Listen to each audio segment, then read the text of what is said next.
Hello friends, welcome to my channel. আমি এখন আলোচনা করব কোরিয়ান টেক্সট বুক অধ্যায় 16 শব্দকোষ 1 নিয়ে। এই শব্দকোষগুলো আলোচনা করার আগে শুরুতে 3টি শব্দ নিয়ে আলোচনা করে নিব। শব্দ 3টি হচ্ছে চিকতা, থোত্তা, ছিদা।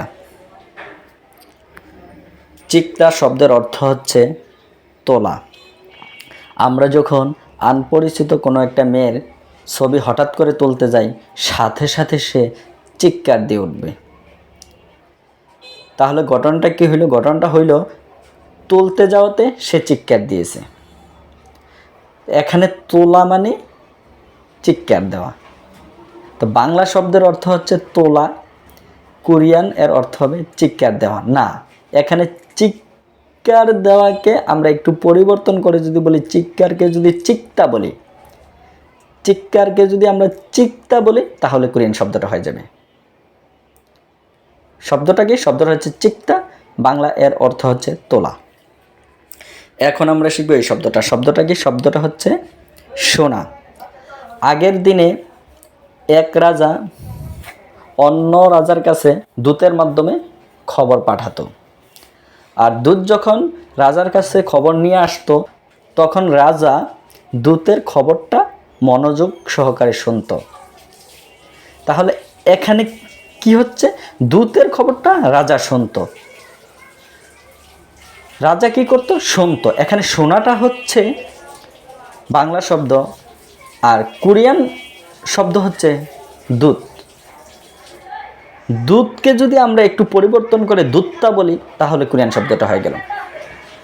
দূতকে একটু পরিবর্তন করে দূতটা বললে কোরিয়ান শব্দটা হয়ে গেল। তাহলে আমরা বাংলায় যদি বলি শোনা, কোরিয়ান এর অর্থ হবে দূতটা।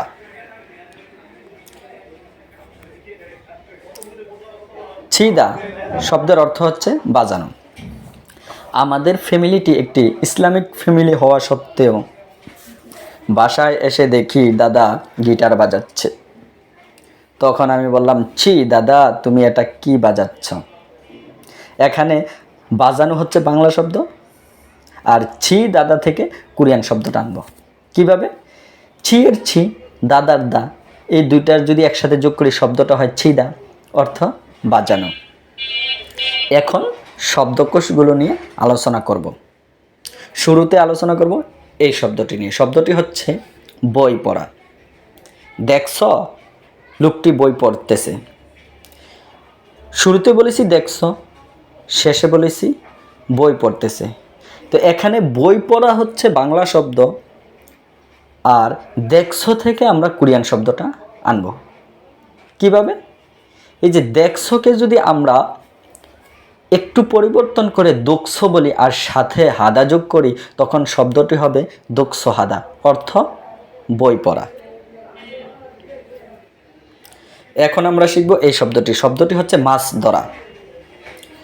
আমরা যখন বড়শিতে মাছ ধরি, তখন বড়শিটা মাছের নাকের মধ্যে আটকায়। এখানে এই নাক থেকে কোরিয়ান শব্দটা আনব। নাককে যদি আমরা একটু পরিবর্তন করে নাকশি বলি আর সাথে হাদা যোগ করি, তখন শব্দটি হবে নাকশি হাদা, অর্থ মাছ ধরা। কারণ মাছ ধরতে গেলে তো বড়শিটা তো মাছের নাকের মধ্যেই আটকায়। সুতরাং মাছ ধরা মানে নাকশি হাদা, নাক থেকে নাকশি হাদা। এখন আমরা শিখব এই শব্দটি। শব্দটি হচ্ছে ভ্রমণ করা। আমার বন্ধু আমার নিকট এসে বলল, আমি আগামীকাল চট্টগ্রাম, কক্সবাজার, সেন্ট মার্টিন ভ্রমণ করব। তখন আমি বললাম, তুমি ভ্রমণ করতে করতে হ্যাং হয়ে যাবে। এখানে প্রথমে বলেছি ভ্রমণ করতে, অর্থাৎ ভ্রমণ করা হচ্ছে বাংলা শব্দ। পরে বলেছি তুমি হ্যাং হয়ে যাবে, তুমি হ্যাং। তুমি হ্যাং থেকে আমরা কোরিয়ান শব্দটা আনব। তুমি এর যদি ইংলিশ করি, তুমি এর ইংলিশ হচ্ছে ইও, সাথে যদি হ্যাং যোগ করি শব্দটি হয় ইও হ্যাং। সবার শেষে হাদা যোগ করলাম, তখন শব্দটি হবে ইও হ্যাং হাদা, অর্থ ভ্রমণ করা। বাংলায় যদি বলি ভ্রমণ করা, কোরিয়ান এর অর্থ হবে ইও হ্যাং হাদা। এখন আমরা শিখব এই শব্দটি। শব্দটি হচ্ছে পাহাড়ে চড়া। পাহাড় শব্দের অর্থ হচ্ছে শান। আর আমরা যখন পাহাড়ে চড়তে যাই, শানে চড়তে যাই, তখন দুং দুং করে পায়ের আওয়াজ হয়। যেহেতু দুং দুং করে পায়ের আওয়াজ হয়, তাহলে দুং দুংয়ের দুং আর শানের শান দুইটা যদি একসাথে যোগ করি শব্দটি হয় দুং শান। সবার শেষে হাদা যোগ করলে শব্দটি হবে দুং শান হাদা, অর্থ পাহাড়ে চড়া। এখন শিখব এই শব্দটি। শব্দটি হচ্ছে ছবি তোলা। শুরুতে আমরা শিখব ছবি কাকে বলে। ছবি এর কোরিয়ান শব্দের অর্থ হচ্ছে সাজিন। কিভাবে? ছবি তো আমরা ঘরে সাজাইয়া রাখি, যেহেতু সাজাইয়া রাখি, সাজাইয়া শব্দটা থেকে আমরা সাজিন শব্দটা আনবো। এই যে সাজানোকে আমরা সাজিন বলবো, তাহলে হয়ে যাবে। আমরা বাংলায় যদি বলি ছবি, কোরিয়ান এর অর্থ হবে সাজিন। আর এখানে তোলা শব্দের অর্থ চিকতা, মাঝখানে উল্টি হচ্ছে পার্টিকেল। তো এখন আমি যদি বলি ছবি তোলা, তাহলে কোরিয়ান শব্দের অর্থ হবে সাজিনুল চিকতা। এখন আমরা শিখব এই শব্দটি। শব্দটি হচ্ছে কি বিদেশি ভাষা শিখা। আমরা পূর্বে পড়ে আসছি কোরিয়ান ভাষা এর অর্থ হচ্ছে হানগুগো। এই যে হান গু গ শব্দের অর্থ হচ্ছে কোরিয়ান ভাষা।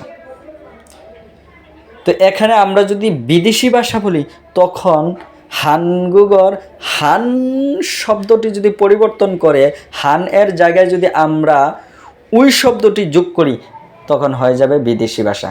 কিভাবে? এই যে দেখুন, উই গো গ অর্থ হচ্ছে বিদেশি ভাষা। আমরা বাংলায় যদি বলি বিদেশি ভাষা, কোরিয়ান এর অর্থ হবে উইগুগ, হানগুগ থেকে উইগুগ। আর শিখা শব্দের অর্থ হচ্ছে বেউদা। অর্থাৎ আমরা যখন বিদেশি ভাষা শিখি, ওইটা কিন্তু বেহুদাই শিখি। যদি আমরা বিদেশে যাইতে পারি বা কোনো পরীক্ষা দিতে পারি, তখন ওইটা কার্যকারী হবে। এছাড়া ওই ভাষাটা কিন্তু আমাদের জন্য বেহুদা শেখা হচ্ছে। অর্থাৎ আমরা যে কোরিয়ান ভাষাটা শিখছি, ওটা কিন্তু বেহুদা শিখছি। তখন ওইটা কার্যকরী হবে যখন আমরা কোরিয়া যেতে পারবো বা কোরিয়ান ভাষা অংশগ্রহণ করতে পারবো। তাহলে আমরা এখানে শিখলাম কি বিদেশি ভাষা মানে উইগুগ, আর শিখা মানে বেহুদা, আর মাঝখানে উল্টি হচ্ছে পার্টিকেল। তাহলে আমরা এখন যদি বলি বিদেশি ভাষা শিখা, কোরিয়ান শব্দটি হবে উইগুগরুল বেউদা। এখন শিখবো এই শব্দটি। শব্দটি হচ্ছে কনসার্ট দেখা। কনসার্ট এর কোরিয়ান অর্থ হচ্ছে খুনসথু, খুনসথু। আর দেখা শব্দের অর্থ হচ্ছে ফুদা। এখানে রুলটি হচ্ছে পার্টিকেল, সুতরাং কনসার্ট দেখা এর অর্থ হচ্ছে খুনসথুরুল ফুদা। এখন আমরা শিখব এই শব্দটি। শব্দটি হচ্ছে খেলাধুলা দেখা। আমরা পূর্বে পড়ে আসছি ব্যায়াম করা মানে উন্দং হাদা। তো খেলাধুলা তো অবশ্যই একটা ব্যায়ামের অংশ, সুতরাং খেলাধুলা শব্দের অর্থ উন্দং। আর দেখা শব্দের অর্থ হচ্ছে ফুদা। এখন আমি যদি বলি খেলাধুলা দেখা, তাহলে শব্দটি হয় উন্দুঙুল ফুদা। না, এখানে মাঝখানে কিছু একটা বসাইতে হবে। কি বসাবো? আমরা যখন খেলাধুলা দেখতে যাই, তখন মাঝখানে কেউ এসে গিরিঙ্গি বাজাইয়া ঝগড়া লাগাই দেয়। খেলাধুলার মাঝখানে গিরিঙ্গি বাজাইয়া ঝগড়া লাগাই দেয়। তাহলে আমরাও সেমভাবে খেলাধুলার মাঝখানে গিরিঙ্গি শব্দটা লাগাবো। তাহলে খেলাধুলার মাঝখানে যদি গিরিঙ্গি শব্দটা লাগাই, শব্দটি হয় উন্দুং গিরিঙ্গিরুল ফুদা। না, এখানে গিরিঙ্গি না বলে গিরিঙ্গিকে একটু পরিবর্তন করে বলতে হবে।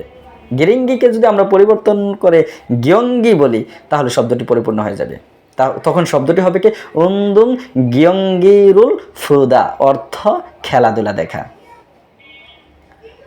আমি বাংলায় যদি বলি খেলাধুলা দেখা, তখন শব্দের অর্থ হবে উন্দুং খিয়ঙ্গিরুল ফুদা। এখন আমরা শিখব এই শব্দটি। শব্দটি কি গান শোনা। এখন গান শব্দটা আমরা কিভাবে মুখস্থ করব? গান শব্দটা মুখস্থ করা খুবই সোজা। কিভাবে? আসুন ডেঙ্গে দিচ্ছি। আমরা যখন বাংলায় গানের সবক দেই তখন আমাদের গানের সবকটা শুরু হয় সা রে গা মা ফা দে নে সা, এরকম শব্দটা যে শুরু হয়, সূচনা হয়। সেমভাবে ইন্ডিয়ানও একটা গানের সবক আছে, ওইটা হচ্ছে শান্তিও, এরকম। তা আমরা ধরে নিলাম কোরিয়ানদের গানের সবক হচ্ছে আক আক, তাহলে কোরিয়ানের গানের সবক কি আক। তো আক মানে হচ্ছে গান। তাহলে এখন আমরা বাংলায় যদি বলি আক, এটা হচ্ছে কোরিয়ান গান, তাহলে গান মানে হচ্ছে আক।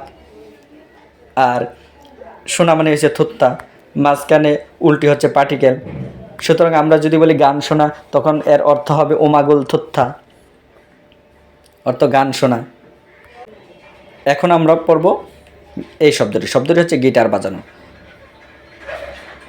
গিটার এর কোরিয়ান অর্থ হচ্ছে খিথা, আর বাজানো এর অর্থ হচ্ছে ছিদা, মাঝখানে উল্টি হচ্ছে পার্টিকেল। সুতরাং গিটার বাজানোর এর অর্থ হচ্ছে খিথারুল সিদা, খিথারুল সিদা, অর্থ গিটার বাজানো। সেমভাবে পিয়ানো বাজানো, তো পিয়ানোকে তো আমরা ফিয়ানো বলি, তো ফিয়ানুরুল সিদা, ফিয়ানুরুল ছিদা, অর্থ পিয়ানো বাজানো। এখন আমরা শিখব এই শব্দটি হচ্ছে নাচা। সুমন টিভিতে শুটা দেখতে দেখতে নাচে।